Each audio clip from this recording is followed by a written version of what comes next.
لائیں کہیں کہ ہمارا رب اللہ ہے، پھر اس پر جم جائیں۔ ان پر فرشتوں کا نزول ہوتا ہے، نہ کوئی غم کرو نہ خوف، خوشیاں مناؤ جنت کی جس کا تم سے وعدہ کیا گیا تھا۔ اللہ کی ربوبیت پر اطمینان جب انسان کو ہو جاتا، میرا رب اللہ ہے، ربی اللہ، انسان کے لیے نہ کوئی کھٹکا، نہ کوئی خطرہ، نہ کوئی خوف، نہ کوئی حزن۔ جو کچھ ہو رہا ہے کس کے اذن سے ہو رہا ہے؟ اللہ کے اذن سے۔ اللہ کے اذن کے بغیر پتہ تک نہیں ہلتا۔ یہ کوئی اندھا بہرا مادہ نہیں ہے جس سے مجھے کوئی خوف ہو۔ اندھا بھینسا چلا آ رہا ہو اس سے تو ڈرنے کا ہر انسان کو ڈرنا چاہیے، نہ معلوم کس کو ٹکر مار دے۔ لیکن نہیں، اس کائنات کو چلانے والا ایک سمیع و بصیر خدا ہے، وہ جو میرا دوست ہے، میرا ولی ہے۔ اللہ ولی الذین آمنوا یخرجہم من الظلمات الی النور۔ اللہ اہل ایمان کا ولی ہے، ساتھی ہے، پشت پناہ ہے، مددگار ہے، حمایتی ہے۔ بتائیے جسے یقین ہو جائے کہ اللہ میرا مددگار، اللہ میرا محافظ، اللہ میرا پشت پناہ، اللہ میرا حمایتی، اس کے لیے کوئی خوف ہوگا؟ اس سے کوئی ڈر ہوگا؟ میں مثال دیا کرتا ہوں ایک بہت سادہ پنجاب کے دیہات کی۔ تو بڑا چودھری ہے اور کوئی غریب کسان ہے۔ اس غریب کسان کے جانوروں کو ہر وقت اندیشہ ہوگا چوری کا، کوئی میری بھینس کھول کر نہ لے جائے، کوئی میرا بیل کھول کر نہ لے جائے۔ لیکن جس کے بارے میں یہ سب کو معلوم ہو کہ وہ جو بڑا چودھری ہے وہ اس کا دوست ہے، اس کی بچیا کو کوئی خوف ہوگا؟ اس کی بھینس پر کوئی ہاتھ ڈالے گا؟ اسے کوئی اندیشہ ہوگا؟ نہیں۔ کیوں؟ کہ وہ بڑا چودھری، بڑا اس کا یہاں کا سردار، جاگیردار، سب کو معلوم ہے وہ میرا دوست ہے، کوئی میرے خلاف اقدام نہیں کر سکتا۔ اس دنیا میں یہ چھوٹی سی بات اگر آپ کے دلی اطمینان اور سکون کا باعث بن سکتی ہے تو ذرا تصور کیجئے۔ میں لفظ تصور استعمال کروں گا صرف اس لیے کہ اس کا ہم جس کو کہتے ہیں ادراک اور شعور کر نہیں سکتے، اگر کے ساتھ کر سکتے۔ اگر یقین ہو کہ اللہ میرا مددگار اور یقین ہو کہ اللہ ہر آن میرے ساتھ ہے، پھر کوئی خوف؟ کس کا خوف؟ کوئی شے اللہ سے بالا تر ہے؟ کوئی قوت اس سے زیادہ طاقتور ہے؟ کوئی اس کے ارادے کو بدلنے والا ہے؟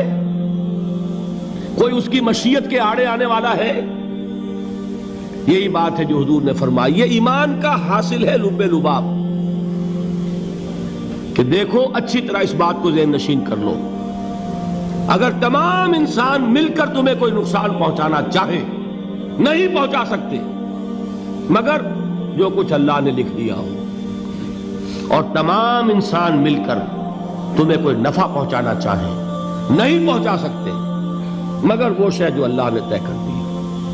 آپ پھر میں کہوں گا ذرا طاری کیجئے، اسے فرض کیجئے، اسے سوچئے۔ اگر اس حدیث پر ہمارا دل ٹھکا ہوا ہو تو کسی سے ڈر ہوگا؟ یہ مجھے نقصان نہ پہنچا دے، یہ میری رپورٹ خراب نہ کر دے، یہ میری انکریمنٹ نہ رکوا دے، یہ میرا یہ نہ بگاڑ دے، یہ میرے یہ نقصان نہ پہنچا دے۔ اس کا ڈر، اس کا ڈر، اس کا خوف، اس کی خوشامد، اس کے لیے جا کر طرح طرح سے اپنی عزت نفس کو ذلیل کروانا اس کے سامنے، یہ سب کچھ کیوں کرتا ہے انسان؟ جب سمجھتا ہے کہ اس کے ہاتھ میں میرا کوئی نفع ہے، اس کے ہاتھ میں میرے لیے کوئی ضرر ہے، یہ مجھے کوئی غضب پہنچا سکتا ہے، یہ مجھے کوئی نقصان پہنچا سکتا ہے، یہ میرا کوئی کام بنا سکتا ہے، یہ میری کوئی ضرورت پوری کر سکتا ہے، اسی کا نام شرک ہے۔ جہاں آپ نے یہ سمجھا کہ غیر اللہ کے اندر کوئی طاقت موجود ہے وہی شرک ہے۔ بتوں سے تجھ کو امیدیں، خدا سے نومیدی، مجھے بتا تو صحیح اور کافری کیا ہے؟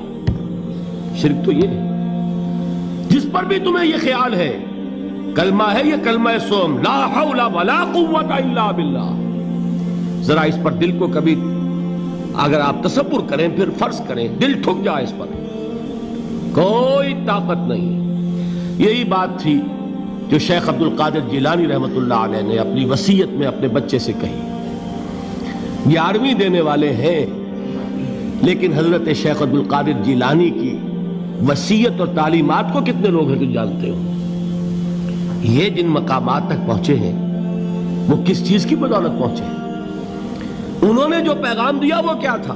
اے میرے بچے، جس طریقے سے قرآن مجید میں حضرت لقمان کی نصیحتیں جو ہے نقل کر دی گئی ہیں، میں یہ عرض کروں گا بالفرض اگر قرآن حضرت عبد القادر جیلانی کے بعد نازل ہوا ہوتا تو شیخ عبد القادر کی یہ نصیحتیں بھی قرآن میں درج ہوتی. اتنی اونچی نصیحتیں ہیں. اے میرے بچے، اس حقیقت کو ذہن نشین کر لے، لا فاعل فی الحقیقت ولا مؤثر الا اللہ. اس کائنات میں نہ کوئی فاعل حقیقی ہے نہ مؤثر حقیقی ہے سوائے اللہ کے. کسی شے میں کوئی تاثیر نہیں اگر اللہ نہ چاہے. آگ جلا نہیں سکتی اگر اللہ نہ چاہے. پانی ڈبو نہیں سکتا اگر اللہ نہ چاہے. زہر ہلاک نہیں کر سکتا اگر اللہ نہ چاہے. کوئی چیز فائدہ نہیں پہنچا سکتی اگر اللہ نہ چاہے.